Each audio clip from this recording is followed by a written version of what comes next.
Hi everyone, we're just going to give a couple of minutes to let some, well, not really late arrivals, but just give people a couple of minutes to come on in, and we'll start shortly.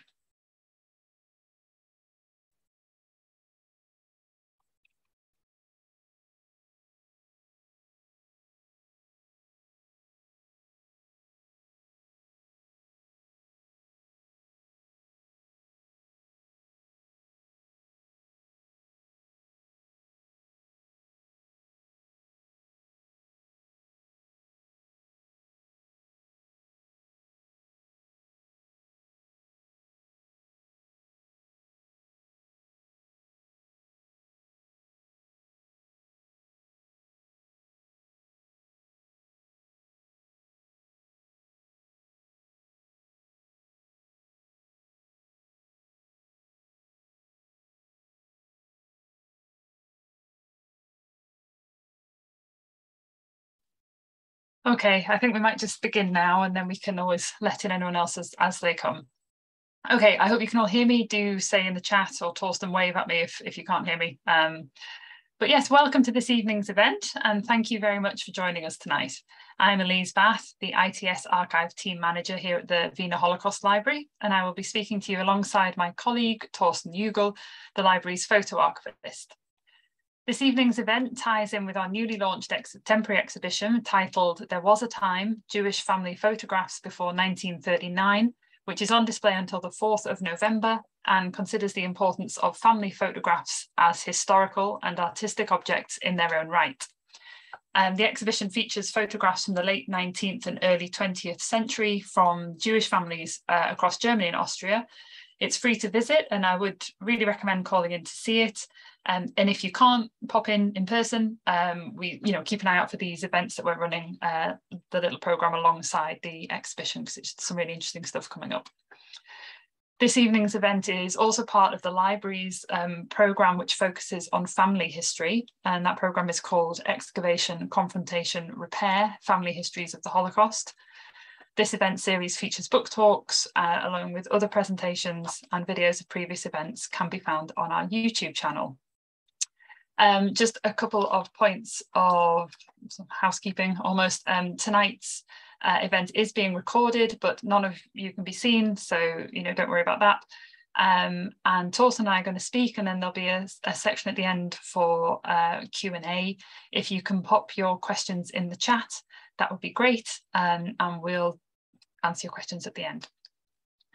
All of the photographs that we've used this evening in the slides are from our own collection, unless we've sort of clearly stated otherwise. Okie dokie, so I'm going to crack on now. 1 sec. Okay, so I want to start at first by thinking about the significance of family photographs generally. We take photographs to mark key moments in a family's life, to celebrate milestones and achievements. And I'm sure that we can all bring to mind such photographs from our own family records, photographs of marriages, of births, of graduations. Where we're lucky enough to inherit photographs from our ancestors, they help us to situate ourselves in a wider familial setting. We use new and inherited photographs to anchor ourselves in this broader familial network. This is my mum, this is my brother, this is my grandfather, this is my great uncle. Such images can be displayed in a prominent position on a mantelpiece or in a front room, serving as a semi-public declaration of belonging, or they can sit quietly and privately on a phone's home screen or in a wallet or a purse. Family photographs also serve as memorials for the dead. Younger members of the family, new generations coming along, at least have a visual clue to what their ancestors looked like. And in the case of blood family, you can trace particular physical characteristics back through the generations. I never knew my great-grandmother, for example, but I can see her eyebrows and her eyes in my grandmother and my mother and me. And to have that lineage represented in photographs is quite powerful. All of these issues around family photographs, the sense of belonging, the memorialization, the sense of commemoration, all of these issues are so much more heightened and fraught for people whose families were and continue to be affected by Nazi persecution. The dislocation of Jewish families from their lives, whether through emigration, expulsion, deportation, or murder, often resulted in the total or near total loss of personal belongings, including family photographs. The scarcity of family images for survivors and descendants of victims make those photographs that do remain all the more powerful and precious. We know as well the value that many of the victims of Nazi persecutions themselves placed on family photographs. For example, if we think about the words of Pavel Pisk, a Holocaust survivor, who wrote the following about his entry to the concentration camp system: "We removed our clothes, everything, we were left with nothing. I kept one thing, the photograph of my wife, Annie, the bride I had married 3 days earlier in Theresienstadt. I folded the photograph until it was tiny, and then I put it in my mouth. I kept the photo with me until the end of the war. I hid it in whatever clothes I had on me. The photo was like a mezuzah, something that connected me to life on the outside, to normal life." There's also another very poignant example that I just want to talk about briefly, which comes from the Kluge labor camp in Estonia. So the Kluge camp, it held between 1,500 and 2,500 mainly Jewish male and female prisoners. And in September 44, when the Soviets were approaching, the Nazis and their collaborators murdered around 2,000 of the victims and tried to dispose of the bodies through burning them, but they ran out of time and could not dispose of all of the bodies in this way. So the Soviets were able to go through the pockets of the people who had been murdered and find paper ephemera, so things like marriage certificates, there's ID cards, there were, I think I'm right in saying there were sort of certificates showing what someone's profession was. And you can see the practical point of keeping those documents to sort of demonstrate who you are and sort of the work you can do. But what the Soviets also found was a large number of photographs. And these images on the screen now are some of the photographs that were taken from the bodies of the Kluge victims, which are on display in Yad Vashem. And these photographs come from Yad Vashem, they're not in our collection. But why I wanted to bring up that example, and Pisk's case as well, it shows the efforts to which victims of Nazi persecution went to keep with them photographs of loved ones, and their significance, as Pisk's testimony shows, as a way of keeping connected with a life outside persecution.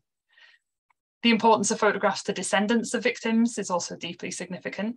The work I do at the library often involves tracing the persecution of individual victims of Nazi persecution, usually on behalf of their families. And a question I hear again and again is, are there photos of them? And sadly, the answer most often is no. But on the rare occasions where one can be found, it is always deeply impactful. So this urge to take photos, to collect photos, to preserve photographs of our family members, it seems almost universal. So for those of us lucky enough to have our own collections, how can we use them in finding out more about our families? What limitations are there to using photographs in this way? So I'm going to turn to my colleague Torsten now, who's going to speak to some of these questions. And then after Torsten's spoken, I'm going to give some practical tips on issues around things like storing your photos safely, digitizing them and using them, and then we'll go to the Q&A. So I'm going to hand over to Torsten now. Yeah, thanks, Elise. Hello, everyone, and thanks for joining the event tonight. I just realized that I probably touched on a few things that Elise just mentioned, but I hope it won't be too repetitive. So a picture's worth 1,000 words, they say. Well, that's true in some cases, but certainly not in all. And in fact, many pictures don't seem to tell us much at all when we look at them for the first time. This is also and especially true for the type of vernacular photography we're talking about today. More often than not, family photographs can seem mundane and not particularly informative. They often lack complete captioning, context information, authorship, or clear named subjects. So it's hardly a surprise they're sometimes overlooked as source material, especially in comparison to text-based documents. We would like to invite you, however, to reconsider their significance when conducting family research. We would argue that these pictures can provide additional details to what you may already know or offer new perspectives on it. And where there are no text-based documents preserved at all, photographs even become the only source for any research effort. So it's definitely worth having a closer look at them. The Wiener Holocaust Library is holding numerous family papers, and a fair amount of them includes photographs. For the most part, these images are depictions of everyday life. So family portraits and pictures of friends, snapshots of trips, outings, celebrations, etc., etc. So basically, the kind of personal pictures most people with access to cameras would take and collect over the course of their lives. Now, it seems pretty obvious from such a description alone that these images can offer us certain insights into the lives of those who created them. The question is, which insights? And I just want to briefly point out 4 potential aspects here. Of course, this is everything but comprehensive. They were just the first examples from my everyday work that came to my mind when I was asked to participate in that workshop. They're all pretty straightforward, more or less somewhat intersecting, and they all boil down to an appeal to having a close and thorough look at the available items and put them to best use. First slide, please, Elise. Okay, the first and most obvious use of family photographs is that of identification and remembrance. In fact, that's probably the main reason why they've been created in the first place, and we should use them exactly for this purpose. Identifying people in images, be it by captions on the back or by any other means, adds another layer to our understanding of these people's lives. Whoever did family research can probably confirm that it makes a huge difference if we just know the names of our ancestors or if we actually have a visual of them. By connecting names with faces, people become less abstract and much more concrete. This is what Elise already mentioned. This applies particularly to photos of families that have been destroyed by the Nazi persecution, and here particularly to those images that show Holocaust victims before their deportation. While last letters or similar personal documents can give us some ideas what these people might have thought or felt at the time, the last photographs show us how they looked. The images you see here are some examples for such photographs. With one exception, all of the depicted individuals were murdered in the Holocaust or committed suicide to avoid deportation not too long after the photos were taken. Identifying individuals in such photos and giving them a face can also be regarded as an act of memorialization or remembrance. Elise touched on that as well as already. I just want to add here that that's something that goes or can go beyond the sphere of your own private research.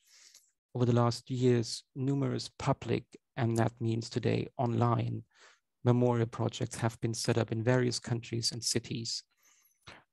These projects aim for public commemoration of the victims of Nazi persecution by naming them, researching their biographies, and wherever possible, adding faces to names. By being submitted to these projects, family photos that we may keep in our homes can make a valuable contribution to a public memorialization of those who have been murdered. Next slide, please. While constructing and honoring the fate of relatives is most certainly an important aspect of family research, it's usually their lives we want to learn more about. So the question is, can preserved family photos reveal according details? And can they do so even when they don't come with proper captions or accompanying information? Let's have a look at the example of Ernst Levy, a German Jewish refugee who fled to England in 1938 and whose family papers we hold. It's known from these papers that Ernst fought for the German army during World War I, where, however, is not entirely clear. A first hint on that matter can be taken from the picture on the left. It's showing Ernst himself on the left and another soldier standing at what seems to be the damaged train station of Grodno, a town that is in today's Belarus. This points to the Eastern Front. Also, since the town of Grodno was not occupied by the German army until September 1915, as we know from historical research, we can further deduce that the picture dates to autumn 1915 earliest.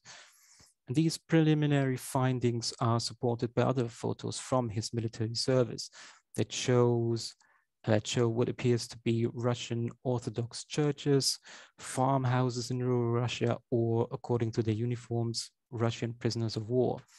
Together, photos like these make it very plausible to assume that Ernst Levy had been deployed to the Eastern Fronts since the end of 1915 or maybe beginning 1916. After the First World War, Ernst became a partner in his father's timber sales business. In 1928, he took a longer business trip to the US. We know from his papers that he went on that trip, but again, it's unclear where exactly it took him. Luckily, some photos of that trip are preserved, one of which you can see here on the right. You may recognize what it's showing and where the depicted building is located. That's the United States Congress in Washington. I picked the picture for this presentation because it's quite a recognizable image. But other pictures from that series include iconic motifs too that can be identified as New York, Detroit, or the Niagara Falls. And if we line up all these pictures, they may not reveal an exact itinerary. They do, however, allow us to state that his business trip took Ernst to the northeast of the US, and we can identify some of the places he actually visited. Now, both examples may just add small details to his biography, although I would argue that learning where he fought during the First World War is quite a significant aspect.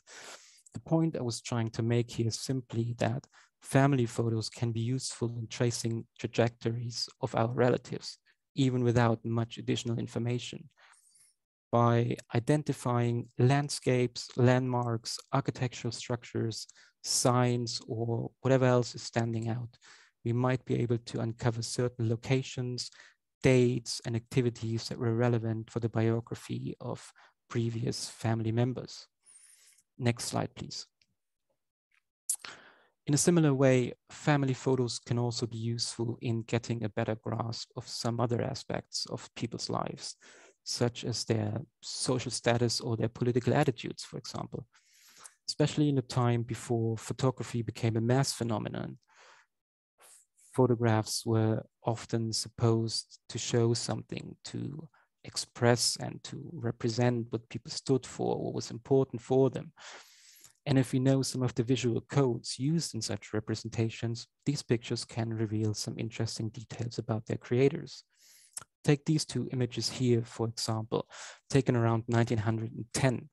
Both are still from the Ernst Levy collection. The one on the left is a pretty obvious case. We're seeing the parents of Ernst, an aunt and his grandmother on what appears to be a walk or little hike. From their clothes alone, we can tell they're not a working class family. The suit, the elegant dresses, all points to a well-off middle-class family. So at first glance, we already get a rough idea of the family's social situation. A similar impression is given by the image on the right.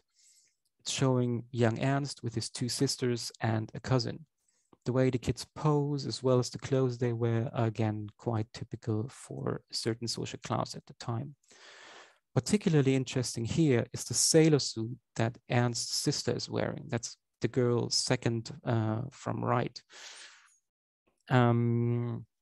By the end of the 19th and the beginning of the 20th century, Germany undertook huge efforts in building up a fleet that could compete with the British Royal Navy.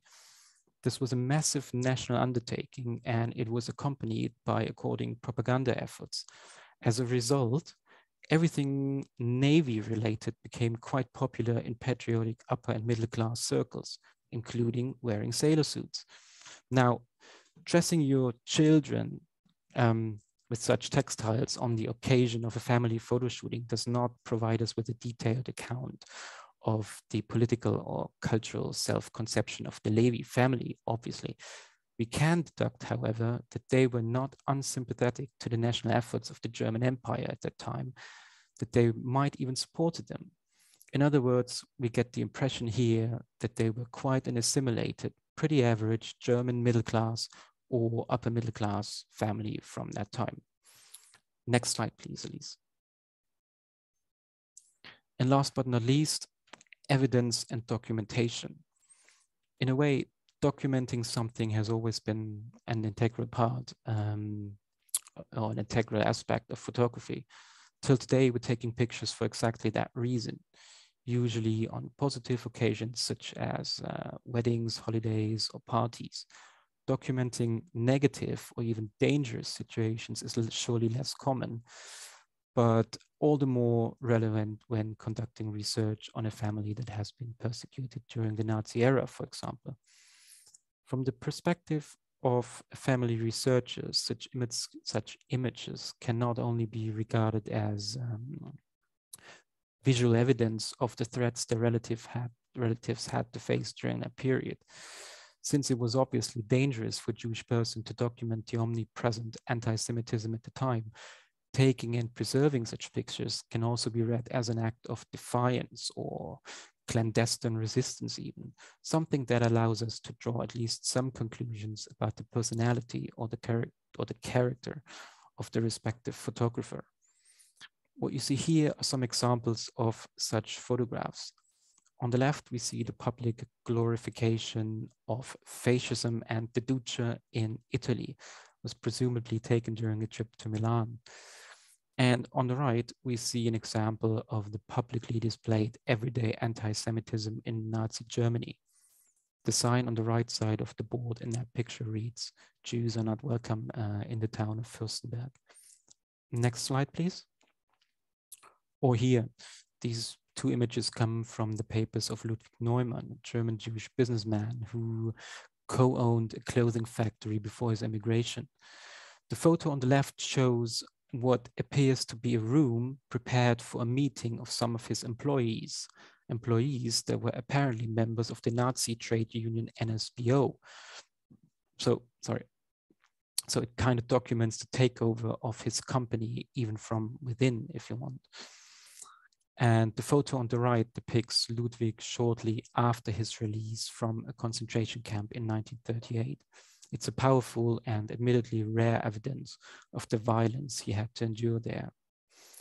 So to sum up quickly, the point I was trying to make with these and the previous examples is that photographs are most certainly illustrating something, but they're also more than just illustrations. A close reading of family photographs can reveal a copious amount of various details about the lives of those who took them. And hence, we would argue once again that these photos should be taken serious as a source in their own right, just like we do traditionally with text-based documents. And that actually brings me to the next point we want to discuss here briefly, the flip side of the coin, if you want so.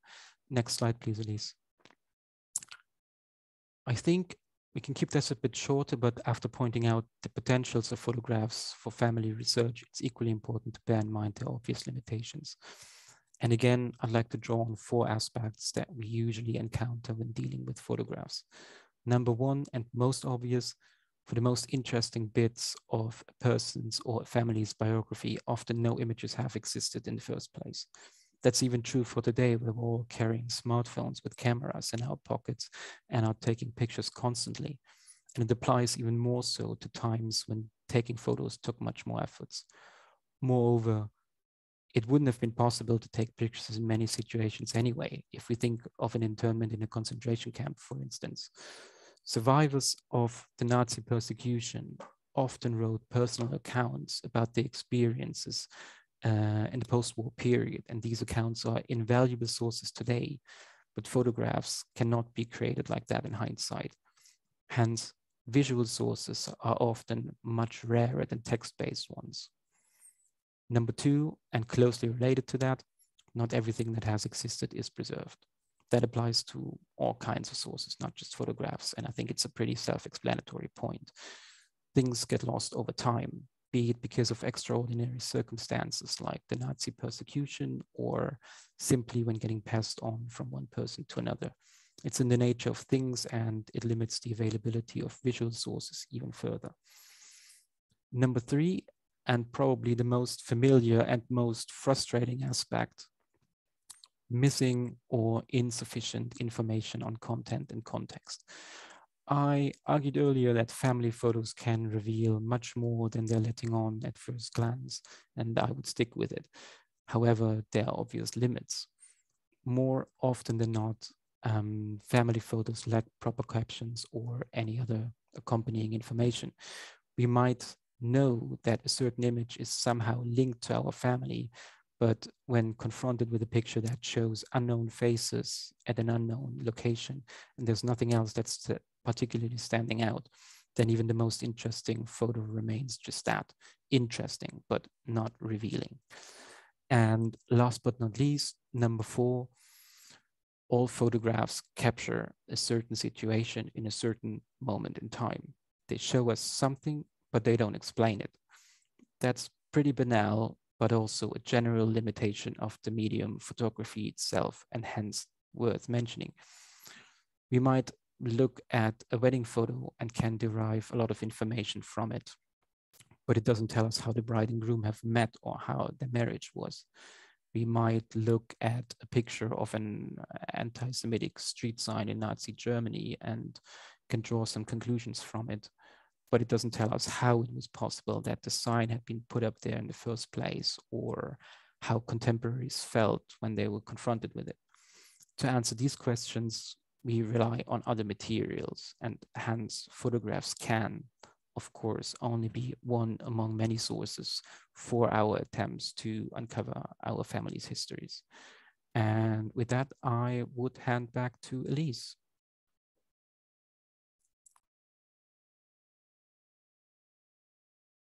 Thanks very much for that, Torsten. Yeah, so after thinking about some of the uses and the limitations of photographs, I thought it might be useful to talk through some practical considerations for how you can care for your own collection at home. A lot of these things might seem really basic or obvious, but I do think the points bear repeating. So caring for your photographs. Photographs are fragile and very easily damaged. So some thoughts on how you can keep your photographs as safe as possible for as long as possible. So first of all, handling. Fingerprints leave oily stains and perspiration, which can damage photographs. So always have clean, dry hands, or if possible, try and wear clean, lint-free cotton gloves is the best case scenario. Or, you know, like the latex gloves everyone was wearing at the beginning of COVID, they're good too. The only thing to bear in mind is if you are going to wear gloves, you do lose some of your dexterity, so you are more likely to damage your photographs because you're just not quite as sensitive as you would be with your fingertips. So be extra careful with how you're holding your photographs if you are wearing gloves. You want to always support your photos carefully with both hands. If you have a larger photograph or a photograph with tears in, slide a larger piece of card or paper underneath to act as a carrier.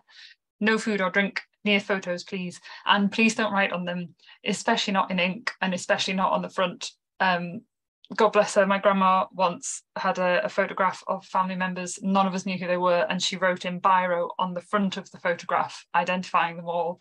And it was, yeah, that was a strange decision. Basically, if you are going to have to write on the photograph itself, write on the reverse and write in pencil. Anything you do to the photograph in an ideal world should be removable. So light pencil marking, that would be the best way. In terms of display, light is very damaging to photographs. You will extend their lives by reducing exposure. If you're displaying a photo, if you're wanting to have a photo on display, you can use glazed photo frames. These reduce damaging UV light. If a photograph is very precious, very old, very fragile, you can consider getting a digital copy made. If you get a high standard digital copy made for display or for using or for sort of handing around family members or what have you, and then you can keep the original safe in storage, that is quite a good way of getting around that issue of a very precious, delicate photograph. If you're putting lots of photographs in an album, please don't use those ones, like the magnetic ones with the sticky plastic that you put down on top of the photograph and it sticks it down in place. They're really damaging for photos, especially after a few years. Instead, what you can do is you can order cardboard photo corners. and then you can stick the corners down into an album and you slide the photograph into them. So that way any glues that are being used are sticking to the photo holders in the corner and not the photo itself. In terms of storage, generally you want your photographs in a dry, cool, dark, well-ventilated environment.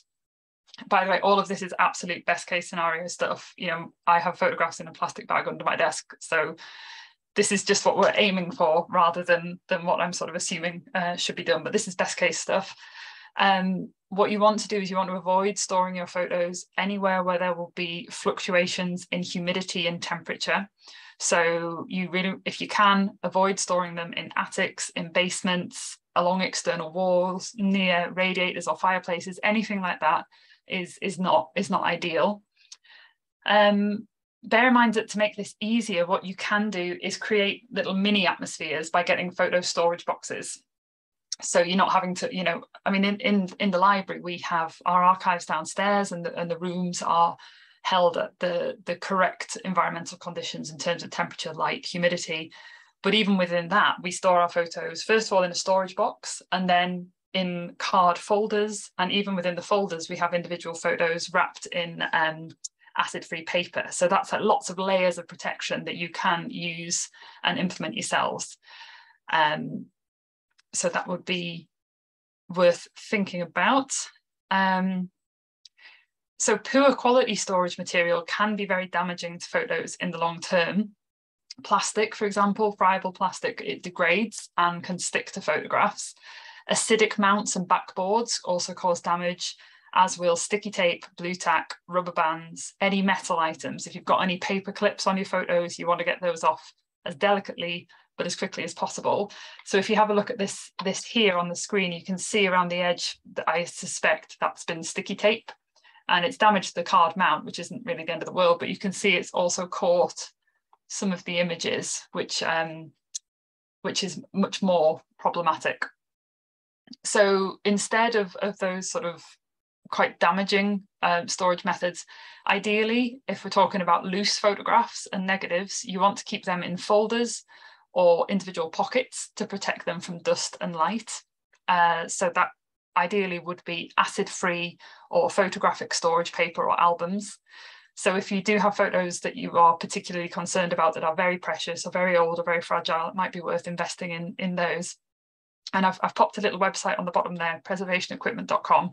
We certainly used to get a lot of our material from there. Torsten, I don't know if that's still our supplier, but you can, you know, pop into a framers, you can Google, you'll find this material is available online. Not moving on from loose photographs, if you've inherited or if you've got some old photo albums where the photos are already stuck in, leave them as they are. You risk doing more damage by trying to extricate the photos from these, especially from plastic, sticky plastic. It's best to leave them as they are now. But not only that, it's really good to keep those images together, because it sort of tells its own story about why those photos were brought together in the first place, how they were stored, how they were grouped together, that kind of thing. So there's often historic and genealogical information that you can get from seeing what photos were stacked or were put together. And it offers some protection from physical and environmental damage. What I would say though, if you do have those photo albums, is keep them flat. You don't want them standing up like books, you want them flat. Check your images on a semi-regular basis to make sure that they are safe from things like mold, mildew, insect infestations, photos, and the glue in particular that appears in some of them, you know, delicious to some insects. So just check in from time to time, make sure that your collection is safe. Very small note, if you ever smell vinegar near, that's more likely to happen with your negatives. Identify the bits of film that smell of vinegar and isolate them, because it's vinegar syndrome and it spreads. So if you smell vinegar, isolate the images that are connected with that. Yeah, so you're probably not going to be able to replicate archival conditions at home, and I've given quite a bit of detail here, but basically the most key basic steps to keep you on the right track are dry, dark, cool, flat. And if that's kind of how you store your photos, and check in on them on a semi-regular basis, and that's a good start. So dry, dark, cool, flat. I've mentioned digitization a couple of times. There are a few factors to consider here. Firstly, please don't destroy any originals, physical items, just because they've been digitized. We have seen that happen, and it's slightly heartbreaking because digital copies of images will become obsolete. Technology is always developing. There will always be better copies that could be made in future. So please don't destroy your originals, even if you're really happy with the high quality digital copies you have. In terms of getting that digitization done, you can do it at home yourself with a high quality camera, or just scan things on your phone. But if you've got a large collection or a particularly fragile collection, I'd recommend going to professionals. So the British Library has a digitization service if you've got loads of photos you want doing. For one-off digitizations of stable photos, I've been down to Snappy Snaps and similar things like that to get one-off digitizations done. But for delicate or large collections, you want to probably consult with professional services. Here at the library, we're actually in the process of sourcing a mobile digitization station, which we're hoping we will be able to use with people and their family photo collections.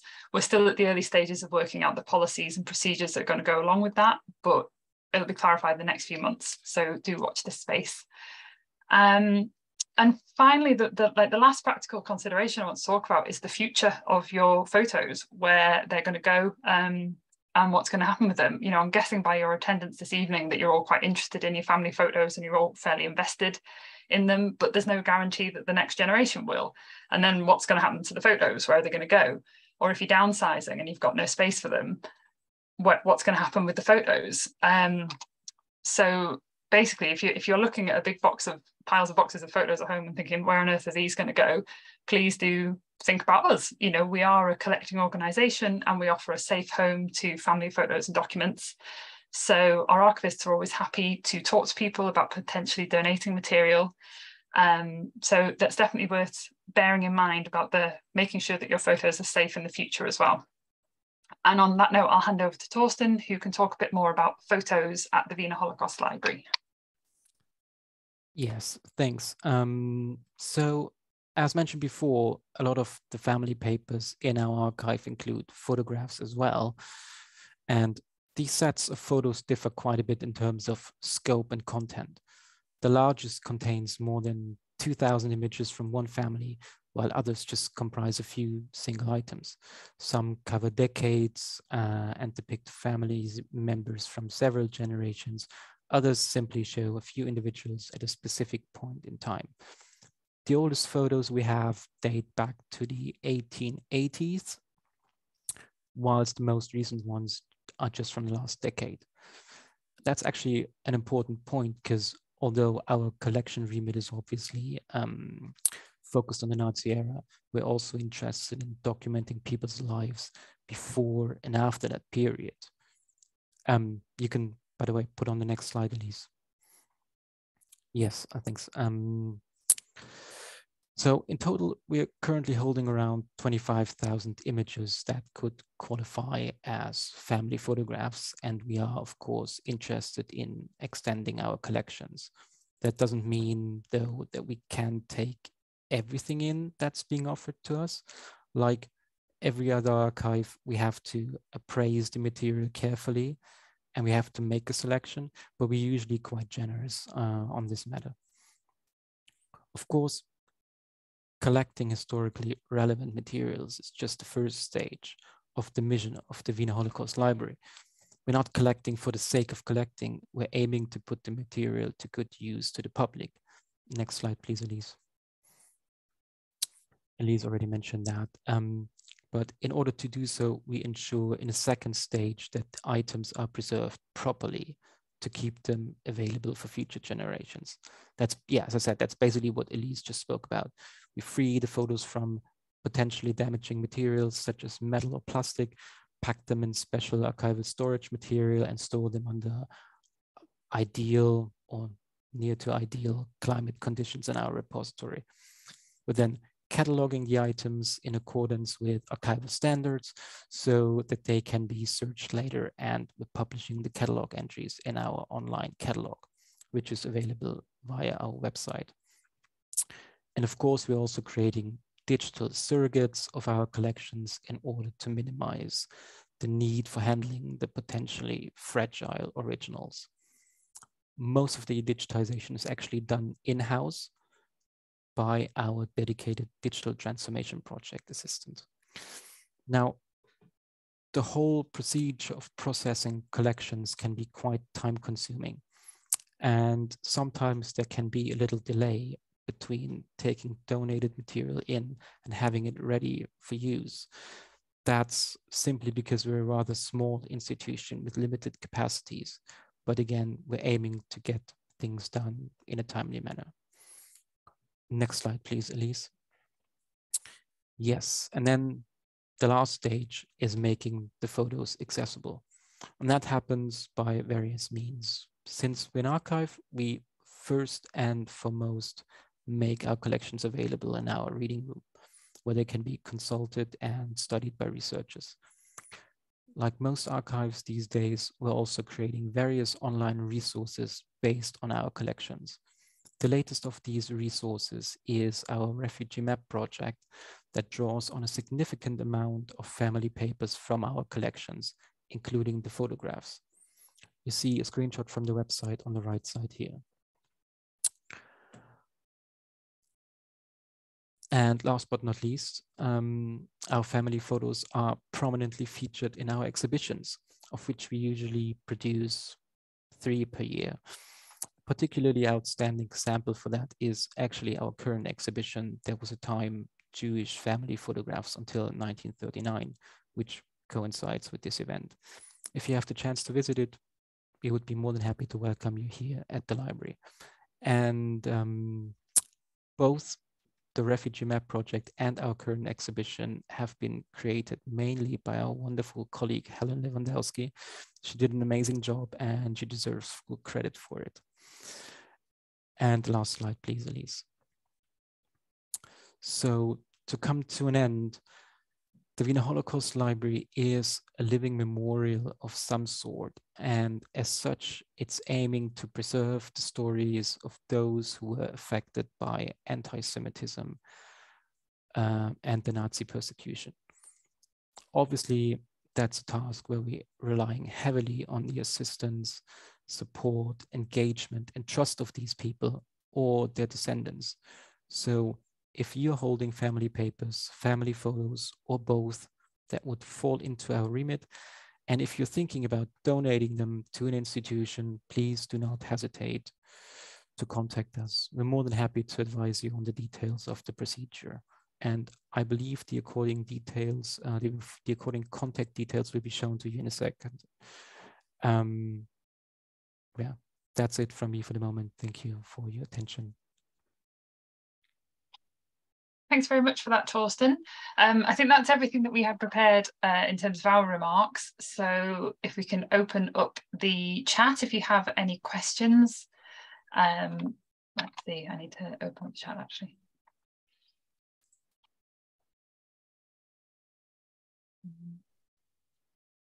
Just having a look. If you've got any questions, pop them in the chat.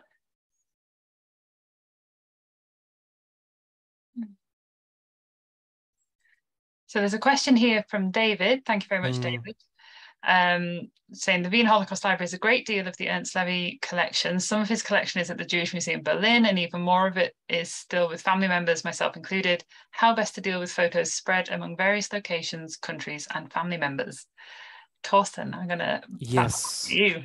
That's a good question. Hi, David. That's a tricky question, actually. Well, I think there's not much we can do about that, except someone is willing to give their photos up, which is usually not the case.